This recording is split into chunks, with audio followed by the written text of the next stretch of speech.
getting past Verstappen is really difficult. You know that. Track limits are and remain track limits. That applies to everyone. Lando Norris still has a problem, and that is getting past Verstappen. Hello dear Motorsport-Magazin.com friends and Formula One fans for AVD Motorsport Magazine issue number 11 on the Austrian Grand Prix with Christian Danner. Yes, hello everyone. Of course, the Austrian Grand Prix was something very special, and it was an incredibly stressful weekend for you. First you visited us here in the office, then you were at the racetrack, then you were at another racetrack, then you were commentating. How do you manage all that? Oh God, you can do it if you're reasonably fit. Nowadays, the real problem is not so much planning from A to B as getting from A to B. If the flights fly, then Christian is also on time, and then it works. And the other racetrack was Spa, where I briefly attended the 24-hour race. And then, of course, on Saturday in Cologne, in the studio, that was, of course, I'll say the most important appointment. It had to be right, and it worked well. You were broadcasting the sprint live and you were commentating, but the big excitement scene happened the next day in the Grand Prix. It almost happened as it had to. I can't wait to hear what you have to say about it. Lando Norris and Max Verstappen, this time they got in each other's way. After a relatively tough encounter at the start of the race, when it actually looked like it was going to be a meadow, as if the drop had been sucked, it somehow came to that. How did you perceive this accident? Well, first you have to explain a bit about how it came about. It's true that Max was controlling the thing again, even though he kept complaining that the car wasn't working, I had no grip and so on. But it only became critical for him after an unsuccessful pit stop. That can happen. It happens in the best teams, in the best families. But it's never been a problem for Red Bull because the competition wasn't close enough. In this case, it was different. It just happened relatively quickly after that bad pit stop that Norris was in the DRS window. That was the first fact that led to this showdown. The second was that in Austria, you have the opportunity to make up a relatively large amount of ground with DRS. And so as soon as Norris was in the slipstream or in that 1 second gap to activate the DRS, there was actually the danger of an overtaking attempt behind Verstappen. And from now on it gets exciting because you could work out that he would try it at some point. At some point he will think about the best place to pass. And that was extremely fun to watch and also to see how Max defends himself. Because a top professional of the caliber of Max Verstappen doesn't drive around waiting to be grabbed by the nose by Lando Norris and then somehow give up a win. And then somehow concede a win. So that was a build-up that I found very exciting. It was actually foreseeable that they would get a bit closer. You had to wait and see where it would happen. You've analyzed the backstory nicely. Both of them were already complaining about each other before they even came into contact. Let's take a look at what Lando Norris accused Max Verstappen of and vice versa. I would say we should almost start with Max. He was talking about dive bombs the whole time. Can you perhaps briefly explain what a dive bomb is? Well, it's a very special kind of overtaking. You simply position yourself so accurately next to your opponent that they can no longer turn the corner. And you can only do this if you don't touch your opponent, i.e. if you don't slide into them with your wheels stationary, but if you position yourself in such a way that you can still take the bend. It's a very aggressive and risky way of overtaking. It doesn't always work, but of course it's an effective way of attacking an opponent with a crowbar and not always with a gentle hello. Gentle hello, here I am. You said it was an effective means, so Max Verstappen's complaint was superfluous? Well, let's put it this way. Max has every right in the world to complain about something like that. But beware, I remember exactly the same corner. A few years ago, Max overtook Leclerc in exactly the same way, even with a bit of contact, I think. So it's not as if he doesn't know what's going on, and that he wouldn't do the same thing himself. I think we have now reached a point in the Formula One World Championship where we have two drivers who are not yet fighting for the world title, but are definitely fighting for the Grand Prix victory. And it's clear that the one at the front is not going to give any gifts to the one behind. And it should also be clear that the driver behind wants to put an end to this as quickly as possible. And if we look at the result now, I would say that this collision was not really wanted by either of them, but they simply accepted it because they were too emotional. And emotional means that you don't calculate soberly and think about what is the wisest thing to do to get out of this situation safely in terms of the World Cup. And that was also the amusing thing about the whole thing, that you could see both for Verstappen and Norris that they were in a good position. I don't want to say they didn't really care, but they were keen to show the other how it's done. It was all about the classics of Formula One racing, namely, I'm the boss here and not you, and vice versa. We've seen this time and again in the past of Formula One, where drivers have done things simply out of principle to say, listen, I'm the boss of the house. If you think you can do that, no, you're wrong. And that applies to both of them in this case. Now let's take a closer look at the scene when it really happened. Norris had already complained that Verstappen was moving too late, i.e. reacting to his maneuvers. In this case, Verstappen moved over to the left during the braking process. Moving under braking is always the accusation. Was that still okay, what Max did, or was that over the limit? It's always difficult to say. It's a very, very difficult boundary to define. Of course, it's not completely clean. Of course, you should actually stay straight. But as long as there's room, I have to be honest, and there was room for both of them, I don't think it's all that dramatic. The question is, he was penalized 10 seconds for it. How else should the FIA and the stewards have reacted? Ultimately, it led to a collision, and we've already learned from the Perez-Magnussen accident in Monaco that you can only penalize if there's someone to blame, because if it's both of them, there's no penalty, and then it's a racing incident. And I believe that what prompted the stewards to impose a penalty here was clearly Max's move to the outside. I watched the whole thing in slow motion, and there's some wonderful footage of it on the net where the fans show this scene from all possible angles that are not captured by the camera. And you can see that, so it was all intentional. It's not as if he was somehow driving around the bend and then wondered afterwards, now something's happened, that's terrible. So it was all intentional. The way it developed from there, of course, I have a clear opinion on that. In what way? What has developed further? Well, I mean, there's also Mr. Norris who was involved in the whole accident, right? Yes, on the one hand, you could say that he might have been able to get over a bit. It's not as if the wall was right there. On the other hand, when you were already touching slightly, he pulled over again. Do you think that was a revenge foul, or what was it supposed to be?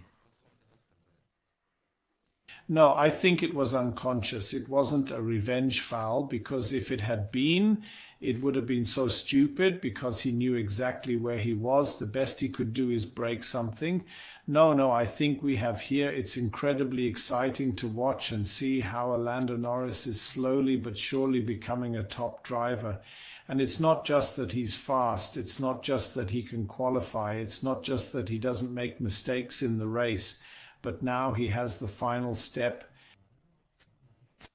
to become a top driver, and he has learned a very important lesson, and that is how to compete with superstars, with the people who have the championship under control, namely Max Verstappen.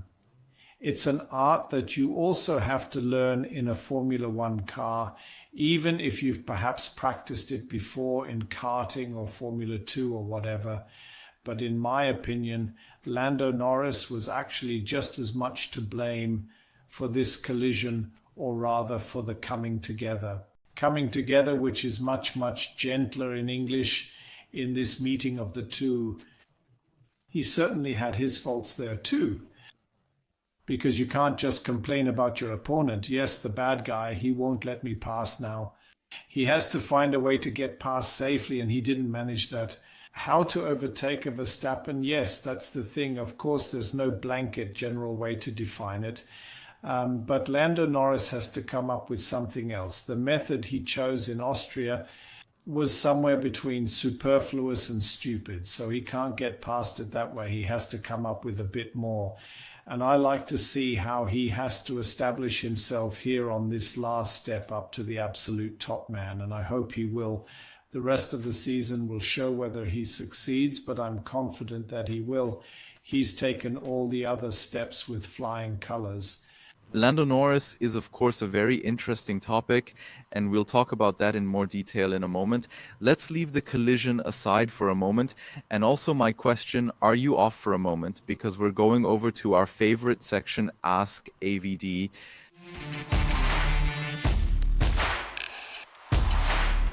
You know the game, it's not me asking the questions, it's you, and we've had some very interesting questions from you again for our expert, including Thomas Adler. For the question, have the new gravel beds proved their worth? And I know you took a very, very close look at the gravel beds on Thursday at the Red Bull Ring. Yes, of course, I discussed these gravel beds with Niels Wittig, the race director back in Imola. We thought about it, or I thought about how it could work, also technically. A gravel bed is somehow fundamentally a problem for a race car, because you can get stuck in it, and if you drive over it somehow, you stir up all the dirt and so on. So gravel beds are not without their problems. And that's why I was very curious, looked at it, and was actually, and now to your question, Thomas, firmly convinced that this is the solution. That's good, that's really good. It's actually a means, an effective means of getting these track limit offences under control. It's also clear that you can't completely eliminate them, but from 1,200 down to 8 or whatever it was, I think you can live with that quite well. But there were still two major problems. And to be honest, I think the problem with our race director, Niels Wittig, is that I think he's a bit too German, a bit too much of a textualist. We had a situation in qualifying, Oscar Piastri in turn 6. He was probably a bit off the mark, but then right next to it is the gravel trap. Can't you just say in situations like that, well, if the gravel trap is right next to it anyway, if he actually manages to gain an advantage somehow, then he deserves it. And you don't really need to take it too seriously at that point. No, unfortunately, I have to disappoint you. It's either or. Either it's there, yes, I know your opinion, Christian. I also know that many fans think that way, so it really wasn't that bad. But if it's written in the rules the way it's written, then you can't, even if the whole thing is, yes, very close and you could have, and it doesn't really matter. No, that's 10, I don't know, a kilo too light is a kilo too light, even if it doesn't matter. And crossing the line is crossing the line, even if it doesn't give you an advantage. And that's why I think we should support Niels Wittig's line, even if it's sometimes a little unpopular, if only for that reason alone, because then there's peace and quiet. There are no discussions. We've had the basic principle of how a race director acts ever since Michael Masi and his, let me say, relatively arbitrary decision to make Verstappen world champion questioned. Now we have a race director who does it much more cleverly and simply sticks to what is written. It's the same for everyone, and if it's bitter, as in the case of Piastri, I understand that, but it's the same for everyone. And that's the only way to get a sensible set of regulations, a sporting set of regulations over the season. Because you mustn't forget that every little exception here or there leads to the next exception. Yes, he has here. Why me there? And that's why I'm of the opinion, even if I can understand the Piastri thing in my heart, of course, I'm of the opinion that he made the right decision, not him personally, but the stewards, of course, because that's the way it's written, and then we stick to it. If you want to change it and formulate it differently, please feel free. Then maybe it will be written differently in the regulations for another race or next season. At the moment, what is written is what counts. That was one track limit incident, and then there was a second one which caught McLaren again, and you almost have to say that it was almost a good thing that this collision happened, because otherwise this track limit penalty might have decided the race at the front. We'd rather have an accident like that on the track. The point was that Lando Norris had already made 3 of his strikes, so he was off the track 3 times in the race, and his lap times were deleted. Then came the duel with Verstappen. He did this dive bomb and overshot the mark a bit with the dive bomb and left the track a bit.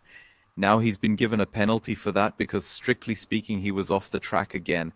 But now there are a lot of people who think that if you go off the track because of that, then you're at a disadvantage. And why do I have to cancel that again? Yes, of course, I can understand that. Firstly, from the driver's point of view, of course, now I have a disadvantage here and I get another disadvantage on top of that. What's the point of that? It's called gaining an advantage. If you disregard track limits and thus gain an advantage, you will be penalized. A small note on this. That used to be the case, giving back positions, all that stuff, that the race director did that. Michael Marcy ordered it and said, please swap positions back. Charlie Whiting, who invented it, his predecessor, always did it personally. There was communication between the race team and race control. Niels Wittig sensibly abolished this because he made it quite clear that you, dear teams, take responsibility. You talk to your driver, guide your driver. He is told something new every second. You know what the regulations look like. You clearly know the rules. Then you make the decision to take your driver back, to let him change position. I think that's very good, because the responsibility lies much more with the teams than with the race director. That in advance. Then there is this very special issue in the case as we have seen it. One of them has an unsuccessful overtaking attempt, leaves the track and has therefore set a track limit.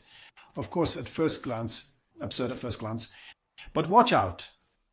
I have to say, I have experience. You can take advantage of something like that. You can easily exploit something like that. In Magny Cours, which was only a mini challenge, but it didn't matter, I always liked to let myself be pushed away. Then I thundered through the chicane and was back in front. I pushed off, I can't help it. I was in front before. So I fended off the overtaking attempt and stayed in front. Unfortunately, the stewards noticed after the 3rd time and I did get a penalty. But joking aside, you shouldn't underestimate the urge of drivers to take advantage of something like that. Things like that I tried to overtake and rolled out somewhere and so on. You can also fake it and then gain an advantage and say afterwards, yes, it was actually just an unsuccessful overtaking attempt. That's very, very difficult, and I think we should at least sit down together and think about how we could perhaps solve such things in a more compatible way in the future, the drivers, the teams, and the FIA. At the moment, it's difficult to simply say, well, what's this nonsense? He hasn't won anything, because in the case we've seen, it's true. But that can often lead to fakes, and then we're back in the middle of the forest and in a dilemma. And that's why I have to say that the bottom line here is that even if you grab your head, of course I understand that, the decision of the race control and the stewards is the right one. It was a track limit, a violation, and that's it. Whether it can be solved better in the future, I mean, let's all put our heads together and think about it. At the moment, I think we have to live with it. That was only half of AskAvD at this point, you could say, because there is one topic that is particularly moving for you, and that is Sergio Perez. Flow1887, for example, asked, "Hello, Christian. What's going wrong with Perez, who finished behind Max despite Verstappen, a puncture and a penalty?" However, we don't want to go into this question at this point, but refer you to our Motorsport-Magazin talk channel. There we have already talked about this topic in detail, about Sergio Perez and what's going on with him. Exactly. So for anyone who's interested, take a look, but it's best to wait until after this video because we have other things to talk about. We touched on it at the beginning, Lando Norris, and you commented on the sprint, and Lando Norris said afterwards that I was amateurish in the way I defended myself against Max Verstappen. I was just bad. Was he being too hard on himself there, or is he still lacking something in the duel? No, he wasn't too hard on himself. He recognized that correctly. There are classic wheel-to-wheel stories in this relationship, i.e., infighting, which is an issue both actively and passively. So either I get overtaken, how can I defend myself, or how can I get past my opponent? It's not normally that dramatic, because when you're dealing with opponents who are in a slower car or a faster car, it's quickly dealt with. But when two equally good cars and two equally good drivers come together at the absolute tip of the iceberg, then I think it's very good of Norris to take a good look at himself and think, man, what an idiot I am to let myself be dusted off like that. There's no such thing. And a bit later in the race, it was the other way around. He didn't do that perfectly skillfully either, and it cost him the race. So I think that's the last area that Lando Norris still has to learn. And at least after the sprint, he was able to analyze that. And I think now a little bit later, after the race, with a little bit more time between the race and thinking about it, I think he's come to the same conclusion in terms of analyzing the race. He was already annoyed with himself after the last race in Barcelona about the start. Then there was the sprint. He now has a bit of a reputation for finding ways and means of not winning races now that he has a good car. Do you think he went into the Grand Prix with a bit of an attitude where he thought to himself, today, I'm not going to let that happen to me? Yes, of course, that's part of it. The realization that I'm not going to let this happen to me anymore is the first way to make a difference. But how I do it is the more difficult way. I think he's also realized by now that he didn't quite get it right in the race, the how. So what's so great for us is when an Alonso drove against a Schumacher, when a Senna drove against a Prost, when a Piquet drove against Menzel, and so on and so forth. Häkkinen against Schumacher, as they were all called. They were all really great drivers who found a way to race against each other in those moments, or to overtake each other, or not to be able to overtake. And that's the extra little bit that you have to learn as a Formula One driver. Very few get that far up the ladder. And I think Lando Norris has already understood that. And as I've said before, both actively and passively. I can't learn that in third, fourth, fifth or sixth place, this driving style. I have to learn that against Verstappen. Yes. That only works against Verstappen. There's a reason why Max Verstappen is so dominant. It's not always just the car. The Red Bull just drives much better and so on. No. So let's think back to the Toro Rosso days. He was in the team with dear Mr. Sainz and had a proper fight. And Max Verstappen already had this basic attitude, I'm the top dog here at Toro Rosso. Of course, he then learned and perfected it, not always without a few chips flying. It's not that everything was always easy there, but of course he perfected them as the car became more and more in line with his expectations. And that's why you can clearly say, I think that's what makes a champion. Do you seriously think a Senna was easy to overtake? Yes, you ask Gerhard Berger how far they flew in Rio Turn 1. I was watching. Great, 2 less in the race. Now, of course, Norris went out as a big loser because in the end he lost 10 points to Verstappen again. But do you still think that has done something to Verstappen's mind, that he now knows, okay, maybe he can't do everything with Norris after all. Maybe he can't handle him the way he did before? Well, that was ultimately the hope of Lando Norris, who of course would have preferred to do it a little more skillfully. But making an example out of me, my dear friend, is something that is taken seriously. That is something very, very difficult. And I do believe that Lando succeeded in making an example of Max, even if the result wasn't that great. But hello, look out, I'm here now, I'm here, I can overtake you too.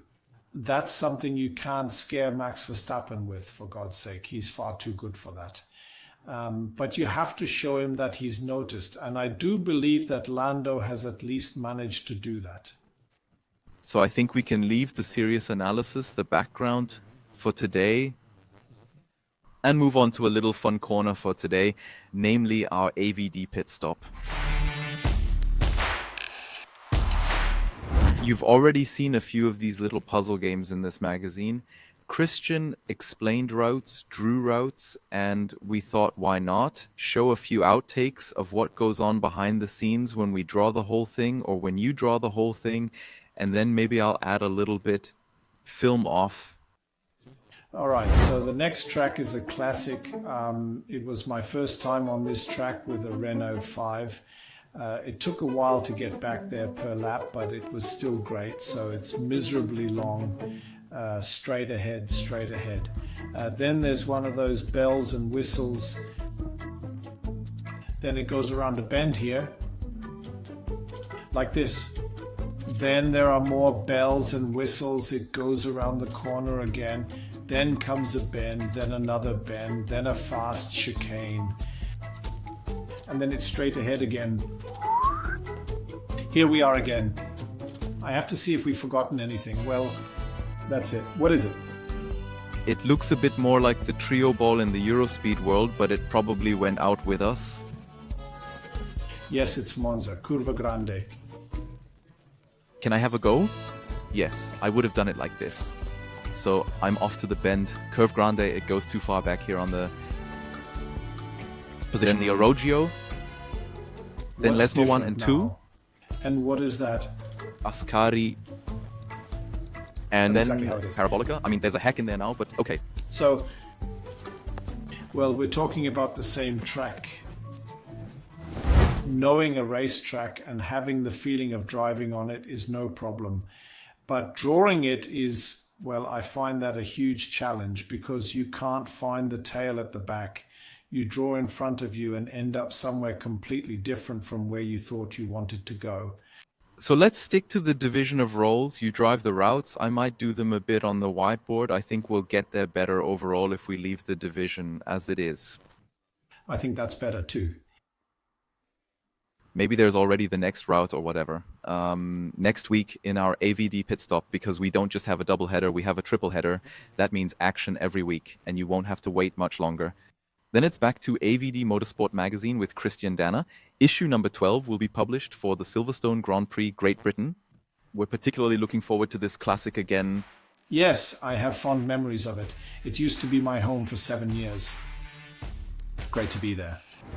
Whatever the topic, if you have a question or two for me, please use the hashtag AskAvD.